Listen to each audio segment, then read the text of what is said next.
உலகெலாம் உணர்ந்து ஓதற்கரியவன் நிலவுலாவிய நீர்மலி வேணியன் அழகிற் சோதிய நம்பலத்தாடுவான் மலசிலம்படி வாழ்த்தி வணங்குவான். எல்லாம் வல்ல எம்பெருமானுடைய திருவடிக்கமலங்களை மனமொழி மெய்களால் வணங்கி முன்னுரையாகவும் முதலுரையாகவும் தன்னுடைய அற்புதமான ஒரு சொல்லுக்கு விளக்கத்தை நமக்கு அளித்திருக்கிற என்னுடைய ஞானாசிரிய பெருந்தகை வைராவுடைய திருவடி கமலங்களை மனமொழி மெய்களால் முதற்கண் வணங்குகிறேன். மயிலம் பிரம்மபுரம் ஆதீனத்தில் என்னை அறிமுகப்படுத்தி 17 ஆண்டு காலம் அங்கே பணியாற்றுவதற்கு வாய்ப்பளித்த பெருந்தகையும், சித்தாந்தம் போன்ற செய்திகளை படிக்க வேண்டும் என்ற ஆக்கத்தையும் ஊக்கத்தையும் தந்து சைவ உலகத்திற்கு அறிமுகப்படுத்திய பெருந்தகை ஞானாசிரியராக விளங்குகிற ஐயா அவர்கள் வணக்கத்தை கூறுகிற பொழுது நான் மெய் செழித்து போனேன். எவ்வளவு பெரியவர்கள் எளியவர்களாக இருக்கிற நம்மையும் கூட வணங்கி தன்னுடைய உரையை தொடங்குகிறார்கள் என்று நினைக்கிற பொழுது இதுதான் சைவத்தின் அடிப்படை என்பதை நம்மால் அறிந்து கொள்ள முடிகிறது.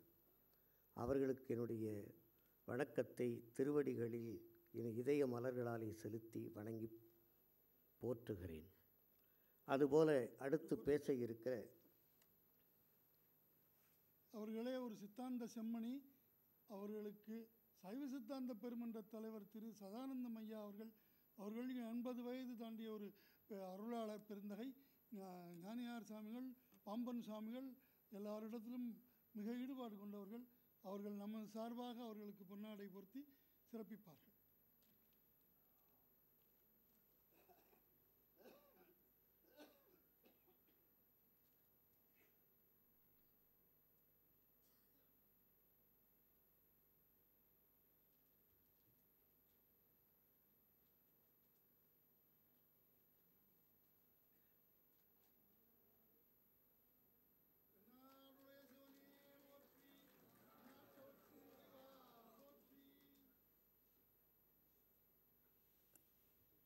திரு காந்தி அவர்களுக்கு ஒரு விண்ணப்பம்.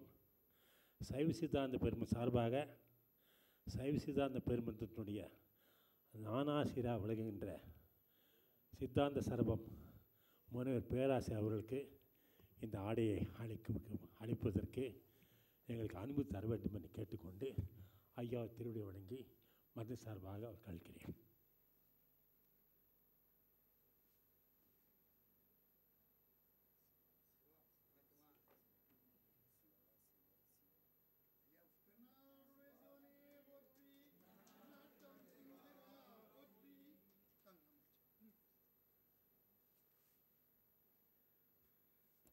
இந்த திருவாசக விழாவை வருடந்தோறும் மிக சிறப்பாக நடத்தி எல்லோரும் பயன்பெறுவதற்காக உழைக்கின்ற மதிப்புக்குரிய திரு காந்தி அவர்களுக்கு பெருமன் சார்பாக இந்த ஆடை அணிக்கிறோம்.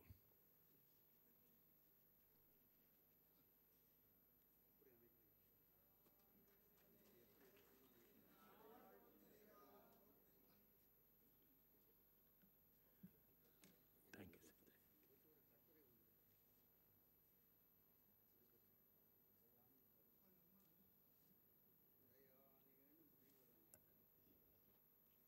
எனக்கு அடுத்தால் பேச இருக்கின்ற அன்பு சகோதரர் சோச்சுமி அவர்களுக்கும், இந்த விழாவை சீரோடும் சிறப்போடும் நடத்தி கொண்டிருக்கின்ற எல்லோருடைய உள்ளங்களிலும் மணிவாசகத்தை இருத்துகின்ற கடமையை செய்யக்கூடிய அறக்கட்டளையை சார்ந்த அத்துணை பேருடைய திரு உள்ளங்களுக்கும் என்னுடைய வணக்கத்தை குறிப்பிட்டு, வருகை தந்திருக்கிற சான்றோர் பெருமக்களாகிய உங்கள் அனைவருக்கும் என்னுடைய நன்றியும் பணிவும் ஒன்றிய வணக்கங்களை சொல்லி என்னுடைய பணியை தொடங்குகிறேன். யார்கோல் சதுரர் என்ற தலைப்பில்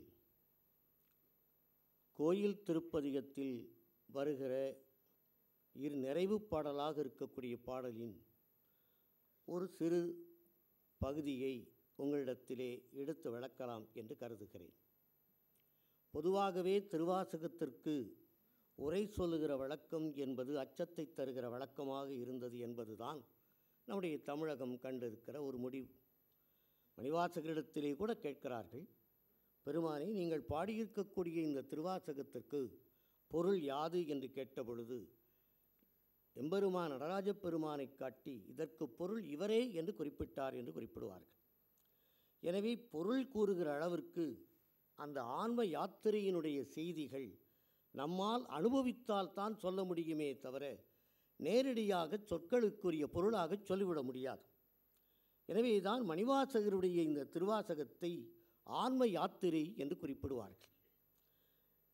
மதுரையிலிருந்து புறப்படுகிற ஆன்ம யாத்திரை திருப்பெருந்துறையிலே சென்றவுடன் நிறைவு பெறுகிறது. ஆனால் அந்த நிறைவு பெறுகிற அளவிற்கு திருவாதவூரராக இருக்கக்கூடிய அந்த ஆன்மாவுக்கு என்ன தகுதிப்பாடு இருந்தது என்பதை எண்ணுகிற பொழுது வியப்பாக இருக்கிறது. மதுரையிலே தொடங்கிய ஒரு ஆன்ம யாத்திரை திருப்பெருந்துறையாக இருக்கக்கூடிய திருத்தலத்திற்கு சென்றவுடன் அங்கு ஞானியாக வீற்றிருக்கக்கூடிய ஆச்சாரியனை கண்டு உடனே அவருடைய திருவடியிலே விழுந்து வணங்கி தான் நினைத்திருந்த எண்ணங்களையெல்லாம் விட்டுவிட்டு தான் செய்ய வேண்டிய தொழிலையும் கூட நினைவு விட்டுவிட்டு எம்பெருமானுடைய திருவடியை சார வேண்டும் என்று திருவாசகம் என்ற ஒரு மாபெரும் காப்பியத்தை மாபெரும் இலக்கியத்தை தருவதற்கு திருவாதவூராருக்கு வாய்ப்பு கிடைத்தது என்று சொன்னால் என்ன நடந்திருக்க வேண்டும்? நாம் நடந்ததை நினைத்து பார்க்கிறோம். அவரோடு வந்தவர்கள் எத்தனையோ படை வீரர்கள் இருந்திருக்கலாம். அவரோடு வந்திருக்கக்கூடிய மக்கள் அல்லது திருவாதவூராரை வரவேற்பதற்காக இங்கு இருந்திருக்க மக்கள் இருந்திருக்கலாம்.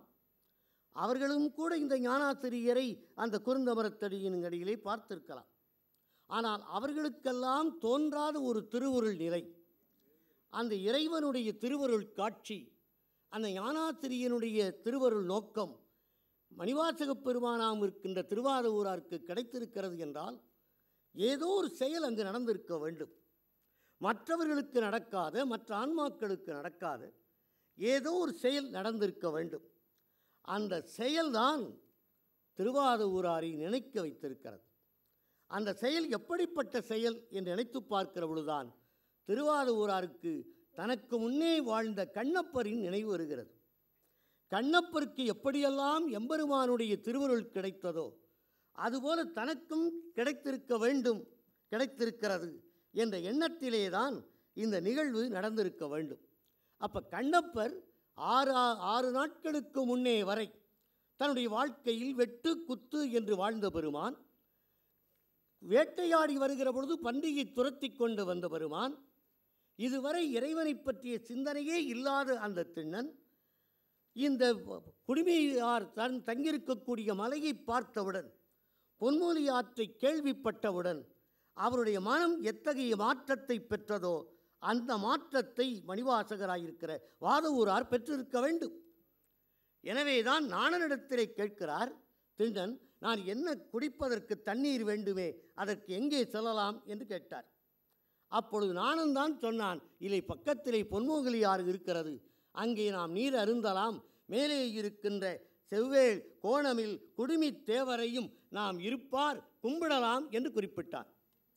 இது நானும் சொன்ன செய்தி. எதற்காக இதை சொல்லுகிறேன் என்றால், திருவாதவூராருக்கும் கண்ணப்பருக்கும் ஒரு இணைந்த பாலம் இருந்திருக்கிறது. பல இடங்களிலே கண்ணப்பருடைய வரலாற்றை, கண்ணப்பருடைய செய்தியை வாதவூராராம் மணிவாசகப் பெருமான் சொல்லுகிறார் என்றால் இந்த ஒரு நிகழ்ச்சி நடந்திருக்க வேண்டும் என்பதுதான் நாம் பார்க்கக்கூடிய பார்வையில் தெரிகிறது. நானும் சொன்னவுடனே கும்பிடப் போகலாம் என்று திண்ணன் புறப்பட்டு போகிறார். புறப்பட்டு போகிற பொழுது சேக்கிழார் மிக அற்புதமாக ஒரு செய்தியை தருவார். இது எப்படி நடந்தது? குடிமித்தேவரை காணலாம், கும்பிடலாம் என்று சொன்ன நாணனோடு திண்ணன் செல்லுகிறான். செல்லுகிற பொழுது என்ன ஆயிற்று என்று சேக்கிழார் மிக அற்புதமாக எழுதி காட்டுவார். ஆவது என் ஒரு கேள்வி எடுத்த உடனே அந்த பாட்டில் எழுதுகிறார். ஆவது என் என்ன ஆயிற்று எனக்கு? நான் வெட்டு குத்து என்று வாழுகிற வேடர் குலத்திலே தோன்றி எனக்கு இப்பொழுது இந்த மலையை பார்க்கிற பொழுது எனக்கு என்ன ஆயிற்று தெரியவில்லையே. ஆவது என் ஒரே ஒரு கேள்வி எழுப்புகிறார் சேக்கிழார் பெருமான். ஆவது என் இதனை கண்டு இங்கு அனைதொரும் என் மேல் பாரம் போவது ஒன்று உளது என்று எழுதினார். திண்ணனுக்கு மலையை பார்த்து செல்ல செல்ல அவனுடைய உடலிலே இருக்கிற ஏதோ ஒரு பாரம் அவரை விட்டு கீழே இறங்கிவிட்டது என்று திண்ணன் அனுபவித்த அனுபவம் நமக்கு இங்கே சேக்கிழாரால் காட்டப்பெறுகிறது. போவது ஒன்று உளது போலும், ஏதோ என்னை விட்டு போகிறது என்று எழுதுகிறார்.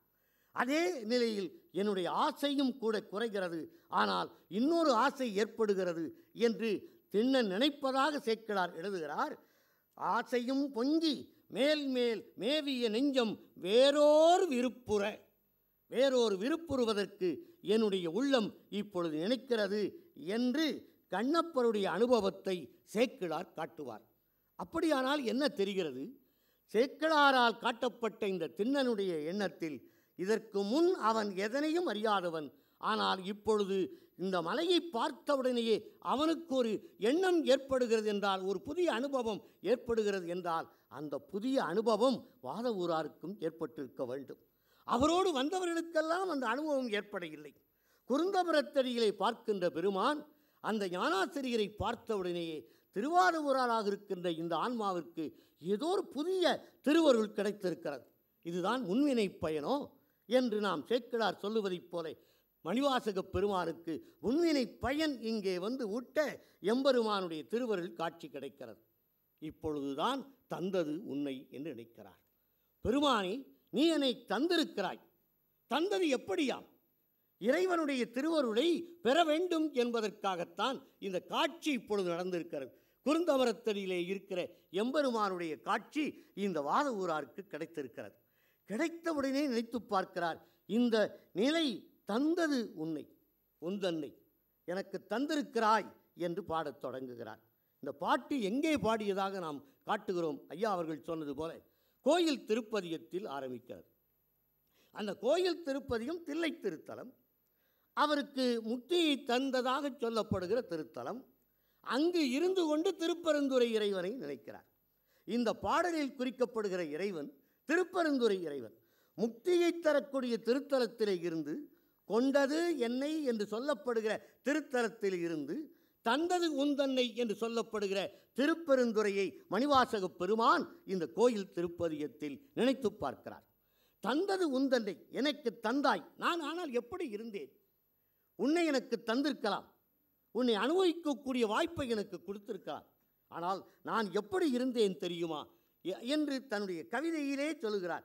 நான் பொய்யனாக வாழ்ந்தேன், என்னை நீ ஏற்றுக்கொண்டிருக்கிறாய்.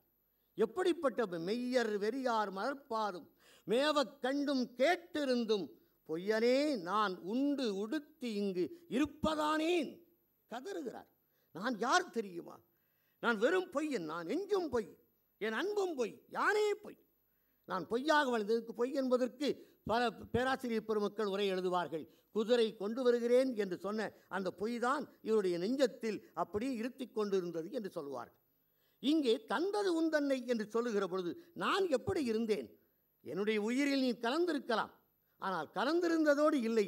ஆனால் கலந்திருக்கிற பொழுது நான் எப்படி இருந்தேன் என்றால், பொய்யனே நான் உண்டு உடுத்தி இங்கு இருப்பதானே, அப்படித்தான் வாழ்ந்தேன். ஆனால் எனக்கு நீ என்ன செய்தாய்? தந்தது உந்தன்னை. நீ எனக்கு தந்திருக்கிறாய். எப்படி தந்தாய்? வான் பழித்து இம்மண் புகுந்து மனிதனை ஆட்கொண்ட வள்ளல். நீ சாதாரணமானவன் அல்ல. உன்னை ஏற்றுக்கொள்கிற அளவுக்கு நான் பக்குவம் அடையாதவன் தான். ஆனால் பக்குவம் அடையாத எனக்கு நீ வந்து ஆட்கொண்டு இருக்கிறாயே. எப்படி ஆட்கொண்டாய் தெரியுமா? வான் பழித்து இம்மண் புகுந்து மனிதனை ஆட்கொண்ட வள்ளல், ஊன் பழித்து என் உள்ளம் புகுந்து. அப்போ இதுக்கு முன்னாடி இறைவன் இல்லையா? இறைவன் உயிரோடு கலந்திருந்தவன் தானே. அவன் உள்ளம் புகுந்து என்று எழுதுகிறார். வான் பழித்து வந்த நீ, மனிதனை ஆட்கொண்ட வள்ளல் நீ, மனித பிறவியாக இருக்கிற என்னை ஆட்கொண்ட வள்ளல் நீ. ஆனால் எம்பெருமானே, ஊன் பழித்து என் உள்ளம் புகுந்தாய். அப்போ இதுவரை என்னிடத்திலே கலந்துதான் இருந்தாய். அவையே தானே ஆயிரு வினையின் என்பதைப் போல அவையே தானேயாய் இருந்தாய். அப்படி எல்லா உயிரிடத்திலும் நீ இருக்கின்றவன் தான். எல்லா ஆன்மாக்களிடத்திலும் இறைவானை கலந்திருக்கிறாய். ஆனால் இப்பொழுது நான் குருந்தமரத்தடியில் உன்னை பார்த்த பிறகு என்ன ஆயிற்று தெரியுமா? என் உள்ளத்தில் கோயிலாக ஏற்றுக்கொண்டு எழுந்தருளியுள்ளாய். இதுதான் தந்தது உந்தன்னை. நீ எப்படி இருந்தாய்? கலந்திருந்தாய் இதுவரை. ஆனால் ஊன் பழித்து என் உள்ளம் புகுந்து என் உணர்வதுவாய ஒரு தண்ணி. அப்போ தந்தது உந்தன்னை என்றால் நான் என்ன நினைக்கிறேன் தெரியுமா என்று மணிவாசகர் நினைக்கிறார். பொய்யனாக இருக்கின்ற என்னிடத்திலே கலந்திருந்த நீ இப்பொழுது ஞானாசிரியராக எழுந்தருளி எனக்கு காட்சி தந்து என் உள்ளத்தில் எழுந்தருளி இருக்கிறாய். இப்பொழுது என் உள்ளத்தை கோயிலாக கொண்டிருக்கிறாய். அந்த பாட்டில் கடைசியில் அதைத்தான் முடிக்கிறார். கோயிலாக கொண்டவனி யான் இதற்கிலன் ஓர் கைமாறே என்று முடிக்கிறார். அப்போ இதுவரை என்னுடைய உயிரோடு கலந்திருந்த நீ இப்பொழுது என்னிடத்திலே எழுந்தருளி இருக்கிறாய். இதுதான் தந்தது உன்னை என்று நான் நினைத்து பார்க்கிறேன் என்று மணிவாசன் நிற்கிறார். எனவேதான் அவர் பேசுகிற பொழுது ஒரு அற்புதமாக ஒரு பகுதியை சொல்லுவார். ஈரில்லாத நீ எளியனாக வந்தாய். உனக்கு இறுதியே கிடையாது இறைவா, எளியனாய் வந்தாய். ஒளி செய் மானுடமாக நோக்கியும் என்னை மானுடனாக இருக்கின்ற பொழுதேயே உன்னுடைய திருவருளாக இருக்கிற ஒளியை எனக்கு தந்தாய். அது மட்டுமல்ல, மீண்டும் சொல்லுவார், கீரில்லாத நெஞ்சுடைய நாயினேன் கடையனாய் ஆயினேன். நீ அருள் தந்திருக்கிறாய். அருளை ஏற்றுக்கொள்கிற பக்குவம் எனக்கு இல்லை. ஆனால் பக்குவம் இல்லாத என்னை கூட ஏற்றுக்கொள்ள வைத்து அந்த ஏற்றுக்கொள்ளுகிற உள்ளத்தில் நீ எழுந்தருளி இருக்கிறாயே. இதுதான் தந்தது உந்தன்னை. உன்னை எனக்கு தந்து விட்டாய். நான் அதை அனுபவிப்பதற்குரியவனாக மாறிவிட்டேன். மாறியதனால் என்ன நடந்தது? தந்தது உந்தன்னை சரி, கொண்டது எந்தன்னை. பின்னே முக்தி தரப்போகிறாய் உண்டு. இடையிலே என்ன நடந்தது? எல்லோரும் உன்னை வணங்கியவுடனே உன்னுடைய திருவருட்பெருரை பெறுவார்கள். அடியார்கள் பலரும் உன்னுடைய திருவருள் கிடைத்தால் உன் அடியில் இருக்கின்ற அருளை புரிகின்ற நிலை அவர்களுக்கு கிடைக்கும். ஆனால் என்னை பார்த்து என்ன சொன்னாய்? கொஞ்ச நாள் இங்கே இருப்பாய் என்று சொல்லிவிட்டு சென்றாயே. பெருமானே, நினைத்துப்பார். எல்லோருக்கும் கொடுத்த அருளை எனக்கு நீ கொடுக்கவில்லையே. எல்லோருக்கும் அருளை கொடுத்து உன்னுடைய திருவடியில் என்னை சேர்த்துக்கொள்ள வேண்டும், நீ சேர்த்துக்கொள்ள இல்லையே. என்ன செய்தாய்? அரத்தமேனியாய் அருள் செய் அன்பரும் நீடிய நீயும் அங்கு எழுந்தருளி. நீங்கள் அடியாரோடு நீ அங்கு எழுந்தருளி இருக்கிறாய். நீ அடியாரோடு அங்கு எழுந்தருளி இருக்கிறாய், இருப்பாய். ஆனால் என்னை பார்த்து என்ன சொன்னாய்? இங்கு என்னை இருத்தினாய் முறையோ. நீ திருப்பெருந்துறையிலே கொஞ்ச நாள் இரு என்று சொல்லிவிட்டு சென்றாயே. இது முறையா? என்னை நீ ஏற்றுக்கொள்ள வேண்டாமா என்று நினைக்கிறார். இரு என்று சொல்லிவிட்டு சென்றாயே, இது முறைதானா என்று கேட்டார். நாயினேனை நலமலி தில்லை தன்னுள் பெரிதோரிடத்திலே பாடுகிற பொழுது, நாயினேனை நலமலி தில்லை தன்னுள் கோலமார் திரு பொதுவினில் வருக என ஏலை என்னை இங்கு ஒழித்து அருளே. இங்கு நீ என்னை அப்படியே இருக்க வைத்துவிட்டு தில்லைக்கு வா என்று சொல்லிவிட்டு சென்றாயே. என்ன பொருளப்பா? ஏன் என்னை இருக்கச் செய்தாய்? ஆம், இருக்கச் செய்தால் ஏதேனும் ஒன்று நடக்க வேண்டும். நாம் முன்னே இருக்கிற காப்பியங்களை காண முடியும். கண்ணகி பெருமாட்டி கணவனை காண்பதற்காக செல்கிறாள். வெட்டுண்டு கிடக்கிற கணவனை காண வேண்டும். வெட்டுண்டு கிடக்கிற இடம் நோக்கி செல்லுகிறாள். அங்கே வெட்டுண்டு கிடக்கிற கணவன் உடலை சேர்க்கிறாள். அப்பொழுது இறைவன் திருவருளினாலே அவன் எழுந்து கண்ணகி பார்த்து சொன்னான், நீ இங்கு இருந்தைக்க எனப்போனான் என்று எழுதுவார் சிலப்பதிகாரத்தில். இருந்தைக்க எனப்போனார் என்று, நீ இங்கு இரு என்று சொல்லிவிட்டு கௌரவனாக இருக்கிற கணவன் விண்ணுலகம் எய்தினான். அப்போ கண்ணகியை இருந்தைக்க என சொன்னால், இருந்தைக்க என்பதினாலே ஏதேனும் ஒரு நிகழ்ச்சி நடக்க வேண்டும் இல்லையா? அங்கே நடந்தது கோவலன் குற்றவாளி அல்ல என்று நீதியை கேட்ட ஒரு செயல் கண்ணையின் மாற்று நடந்தது.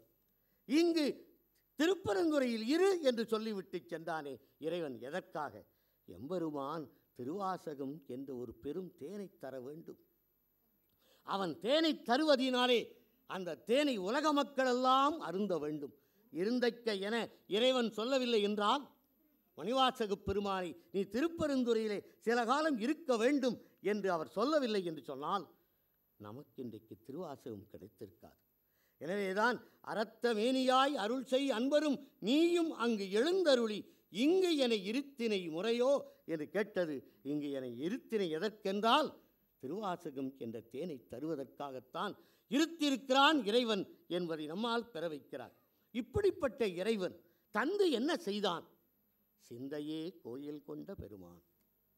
அந்த பாட்டில் தந்தது உந்தன்னை கொண்டது எந்தன்னை சங்கரா யார்கோலோ சதுரர் என்ற கேள்வியை கேட்டுவிட்டு இந்த கேள்விக்கு பதில் சொல்லுவது போல பெருமான் பாடுகிறார். சிந்தையே கோயில் கொண்ட பெருமான். சிந்தையைத்தான் நீ கோயில் கொண்டு விளங்கி இருக்கிறாய். நினைப்பவர் மனமே கோயிலாக கொள்பவன் இறைவன். யார் யார் நினைக்கிறார்களோ அவருடைய நினைக்கின்ற உள்ளமெல்லாம் கோயிலாக கொள்ளுகிறவன் நம் சிவபெருமான். எனவே நினைப்பவர் உள்ளத்தை கோயிலாக கொள்ளுகிறவன். இதை அவர் அற்புதமாக சொல்வார். காலையும் மாலையும் கைதொழுவார் மனம் ஆலயம் ஆரூரன் அரண் நெறிக்கே என்று பேசுவார்கள். காலையும் மாலையும் இறைவனை தொழுது வணங்கினால் அவருடைய உள்ளமெல்லாம் கோயிலாக ஆக்கக்கூடிய சிறப்பினை உடையவன் எம்பெருமானாக இருக்கிற சிவபெருமான். இதைத்தான் இன்று எனக்கு அருளி இருள் கடிந்து உள்ளத்து எழுகிறே ஞாயிறே போன்று இதே பதிகத்தில் பாடுகிறார். பெருமானே, என்னை தந்தது உன்னை, அது தந்ததினால் என்ன ஆயிற்று? நான் பொய்யனாக வாழ்ந்தேன், வாழ்ந்தவன் என்ன ஆகினேன் தெரியுமா? இருந்தைக்கை எனப் போனாய், இருந்தைக்கை எனப் போனதுனால என்ன ஆயிற்று தெரியுமா? பாடலிலே சொல்லுகிறார். நான் என்ன செய்தேன் தெரியுமா? இருள் இந்தனக்கு அருளி இருள் கடிந்து உள்ளத்து எழுகின்ற ஞாயிறே போல, எழுகின்ற ஞாயிறே போல நின்ற நின் தன்மையை நினைப்பற நினைந்தேன். பெருமானே, தந்தது உந்தன்னை என்பதினாலே எனக்கு என்ன கிடைத்தது தெரியுமா? உன்னையே நினைக்கக்கூடிய நினைப்பு கிடைத்தது. தந்தது உந்தன்னை என்பதால் நான் பெற்ற பயன் என்ன தெரியுமா?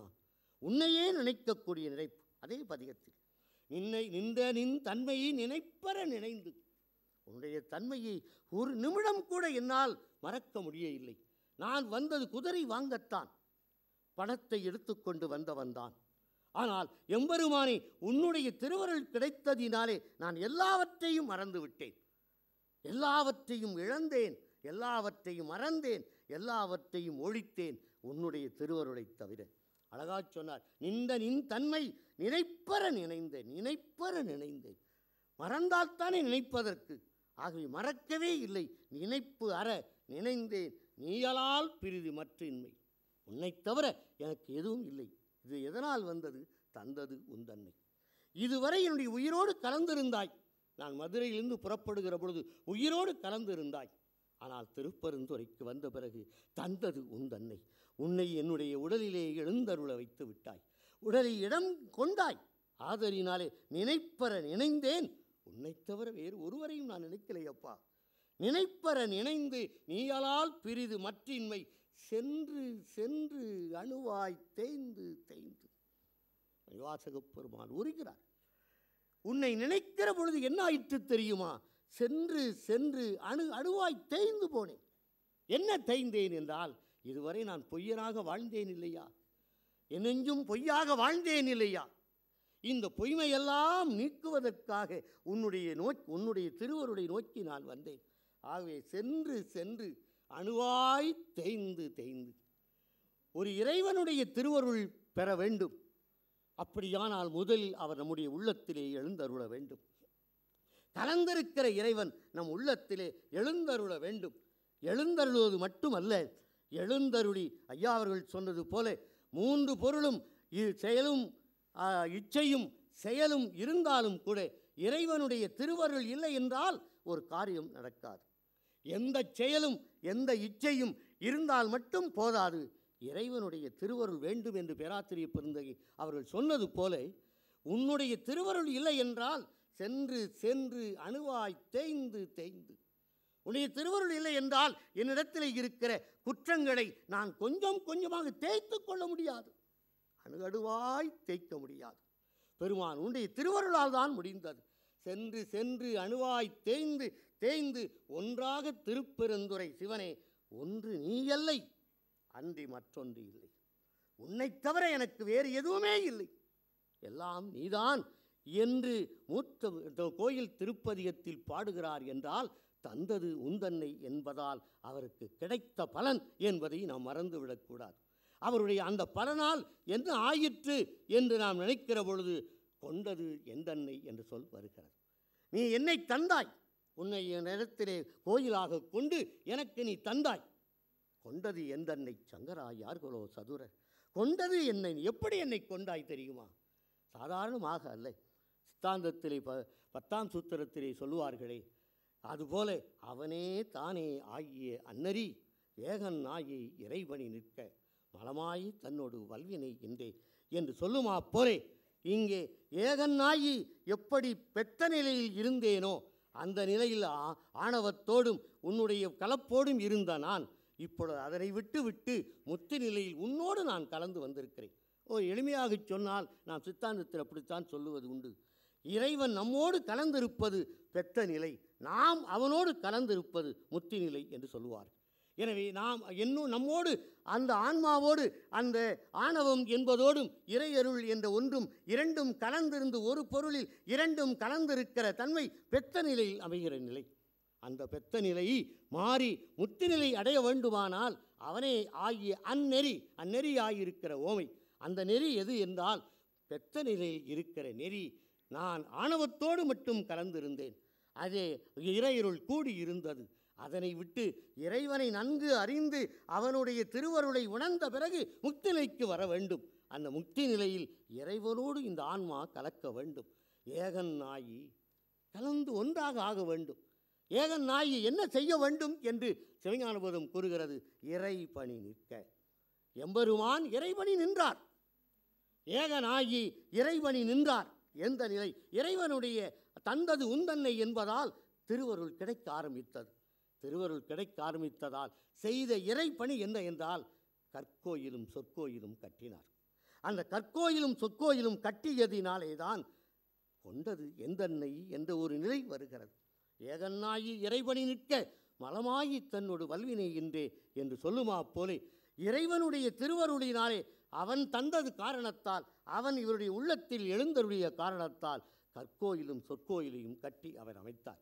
அந்த கற்கோயிலும் சொற்கோயிலும் கட்டியதினால் என்ன நடந்தது என்பதை சொல்லுவார். ஜீவன்முத்தருக்குரிய இலக்கணமே அவருக்கு கிடைக்கிறது. ஜீவன்முத்தருடைய இலக்கணம் என்ன என்று நாம் நினைத்து பார்க்கிறோம். இவன் உலகில் இதம் அயிதம். சித்தியார் மிக அற்புதமாக சொல்லுகிறார்.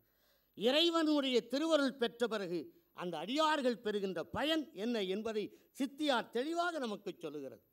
என்ன துன்பம் வந்தாலும் சரி, ஜீவன் முத்தராக இருக்கிறவர்களுக்கு என்ன இன்பம் வந்தாலும் சரி, அந்த துன்பம் வந்தாலும் சரி, அவர்களை சாராது.